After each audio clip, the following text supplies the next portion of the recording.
OIC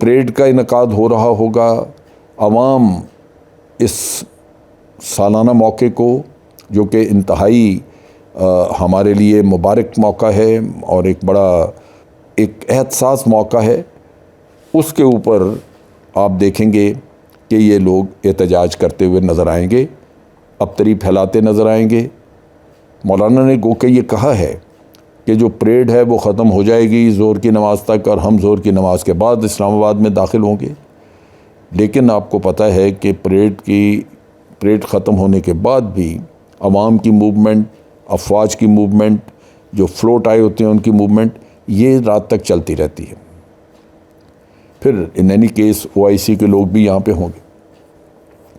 اب مولانا نے یہ اعلان جو کہ آج لانگ مارچ والی کہانی پھر سے شروع ہے، اس کا اعلان دسمبر پچھلے سال کیا تھا۔ نام اس کا رکھا مہنگائی مارچ، اور مارچ کرنی ہے 23 تاریخ کو، احتجاج ہوگا 23 تاریخ کو مہنگائی کے اوپر۔ مہنگائی آج تھی، مولانا مارچ کی تاریخ دے رہے ہیں۔ کوئی ان سے پوچھے کہ آپ کس کو بے وقوف بنا رہے ہیں، پاکستان کے عوام کو؟ اگر مہنگائی اتنی عزیز تھی اور اسی پہ آپ نے بات کرنی تھی، اسی پہ، تو وہ تو دسمبر میں جب یہ مہنگائی کا قصہ ہوا، جب مہنگائی بڑھی، تو آپ اسی وقت بات کرتے۔ لیکن دوسری طرف شیطانیت وہ یہ ہے کہ مہنگائی کیا یہ لوگ آ کے ختم کر دیں گے؟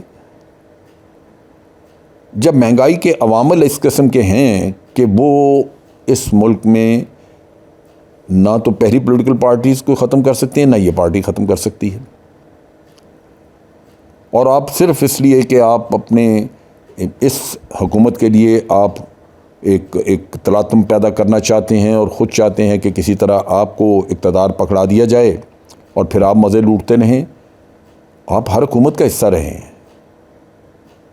کیا پیپلز پارٹی آج بھی اقتدار میں نہیں ہے؟ سندھ میں آج بھی اقتدار میں بیٹھے ہوئے ہیں، تو کیا سندھ میں سب اچھا ہے؟ یا PMLN کو دیکھ لیں، وہ پولیٹیکل پارٹی، یہ وہ پولیٹیکل پارٹیز ہیں جو کئی سال، 30 سال انہوں نے حکومتیں کی ہیں یہاں پہ، اور ملک کا بیڑا غرق ہی کیا ہے۔ کیا ہم ان سے توقع رکھیں کہ اب یہ سنواریں گے اور عوام کے لیے کوئی اچھا کام کر دیں گے؟ کیا چینی 145 روپے 150 روپے کلو نہیں بکی PMLN کے دور میں؟ کیا لوگ روتے نہیں رہے کہ آٹا نہیں ملتا تھا، لائنوں میں لگ کے لیا؟ لوگ کہا کرتے تھے کہ شیر آٹا کھا گیا۔ یہ سب کچھ ہوا ہے۔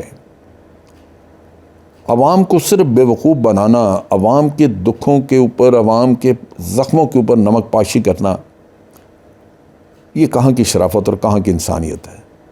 آپ عوام کا نام یوز کرتے ہیں اور پھر اس کو استعمال کر کے اور آپ اپنا الو سیدھا کرنا چاہتے ہیں۔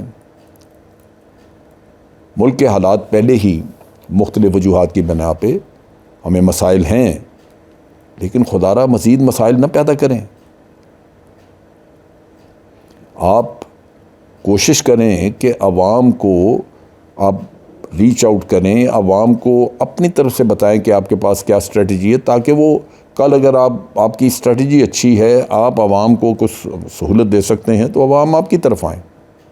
لیکن ہر وقت انتشار پیدا کرنا، کیا یہی ذمہ داری ہے ہمارے سیاستدان کی؟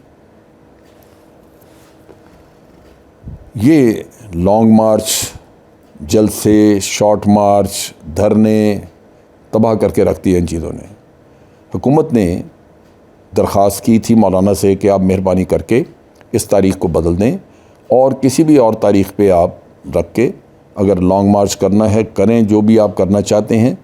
اگر آپ تاریخ نہیں بدلیں گے تو پھر اگر حکومت نے کوئی سختی کی، اس میں کوئی راستے روکے گئے، شہر کو سیل کیا گیا، پھر مشکلات پیدا ہوں گی، پھر رنجشیں پیدا ہوں گی کہ ہمارے ساتھ زیادتی ہو گئی۔ تو یہ وہ چیز ہے جو کہ حکومت کو جو کہ اپوزیشن کو سمجھنی چاہیے تھی، اور اس میں کوئی کسی پہ حکومت پہ احسان نہیں ہے، یہ آپ کے ملک کا ایک مسئلہ ہے، ملک کے لیے آپ کی ذمہ داری ہے کہ آپ ایسے موقعوں پہ جو کہ اچھی طرح ملک کے اتحاد کے لیے استعمال ہونے چاہیے، اس میں آپ آ کے انتشار پیدا کریں۔ یہ کوئی تک کی بات نہیں ہے۔